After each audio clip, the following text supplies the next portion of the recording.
Olá, sou De Lucas Barbosa, contador de contos, meus contos. E hoje eu vim aqui fazer uma homenagem a Carlos Miranda. Carlos Miranda foi e sempre será o primeiro super-herói brasileiro. Infelizmente o Brasil, não tem o dom de preservar a memória, a história do país.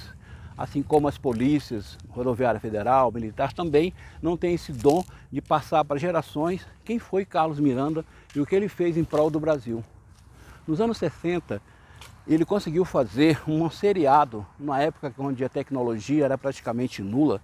Ele conseguiu fazer 3 sequências de filmes, são 38 filmes policiais, falando sobre polícia rodoviária. Ele não era um policial rodoviário federal, como todos pensam. Ele é um policial militar do estado de São Paulo. Ele foi homenageado e recebeu um cargo de superior, né? Ele virou uma autoridade no estado de São Paulo e aposentou-se como tenente-coronel. Por quê? Porque o que ele fez foi muito importante e muito significativo. Assim como eu fui influenciado pelos filmes que ele fez e me transformei em inspetor de Polícia Rodoviária Federal e me aposentei na corporação com muito orgulho. Polícia Rodoviária é um orgulho de pertencer, porque eu via Carlos Miranda com sua motocicleta, com seu cachorro-lobo, com seu Cinca Xambó nas filmagens, né? E para quem não conhece, os anos 70, que foi minha juventude, os anos 80, adolescência, a gente teve reprise, várias vezes passaram os filmes. Eu saí de casa do serviço, corria para casa e depois do almoço passava um capítulo do Vigilante Rodoviário. De noite ou de dia, sempre no volante, vai pela rodovia, nosso vigilante. Quando começava essa música, já está todo mundo na sala para assistir. Era um sucesso imensurável. Pena que nós não temos memória, né? Carlos Miranda, eu tive o prazer de conhecê-lo em 2004, em Brasília, quando ele veio aqui a pedido nosso. Eu era chefe de comunicação social da Polícia Rodoviária do Brasil, em Brasília. E nós conseguimos convidar Carlos Miranda para fazer um filme com a gente, um filme institucional. O que aconteceu? Ele esteve no Brasília, fez o filme com a gente. Eu vou contar a história do filme depois, porque foi uma coisa que aconteceu bem atípica, né? Nós colocamos ele para descer o morro, que não sabia pilotar moto, uma grande história que eu vou contar depois. O importante é a importância que esse homem teve no Brasil na formação de policiais de uma geração inteira. E como nós não temos história, não temos memória a ser preservada, a geração mais nova não o conhece.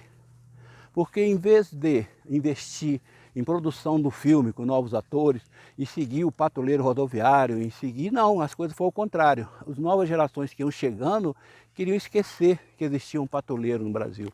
Aqui em Brasília mesmo eu acompanhei a época em que os mais novos conseguiram derrubar o nome patrulheiro. Eles não gostam do nome patrulheiro, para eles tem que ser agente de polícia, né? É aquele romantismo da Polícia Rodoviária Federal, acabou. Eu tive o prazer de trabalhar com todas as motocicletas, virei instrutor de motocicletas, virei segurança de autoridades com motocicleta Harley Davidson de todas as cilindradas, motocicleta Kawasaki 1000, tudo que eu quis fazer na Polícia Rodoviária Federal, eu fiz baseado sempre no Carlos Miranda. E o prazer de receber Carlos Miranda em Brasília para fazer o filme em 2004 foi muito grande.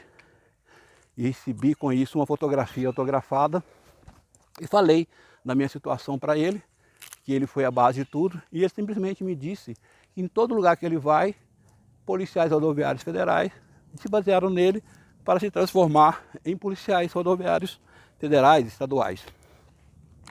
Ele, na época, com 27 anos, fazia filmagem com um cachorro, tinham 2 cachorros, parece, que era para fazer a filmagem, uma máquina filmadora e os carros que ele viajava o Brasil, chegava no posto de Leopoldina, Caratinga, Teoflotone, no interior do Mato Grosso, em São Paulo, e fazia filmagens. Foram 38 filmes. Isso é para ser inesquecível, mas infelizmente terminou na batalha judicial, da qual ele perdeu os direitos do filme e não podia ser mais publicado. O que aconteceu foi que os filmes eram preto e branco, e o tempo passou, a tecnologia evoluiu, poderia se colorir o filme, mas a história era bem inocente. Para mim era o máximo, quando começava de noite ou de dia, sempre vigilantes. E assim aconteceu Carlos Miranda, o primeiro super-herói brasileiro. Infelizmente nosso país não preserva as histórias não preserva as memórias e a nova geração muitas vezes não sabe nem quem foi Carlos Miranda, o que foi Carlos Miranda, o vigilante rodoviário, com seu Cinca de Chambó, sua Harley 1954, seus cachorro-lobo e sua série Netflix numa época que nem internet tinha.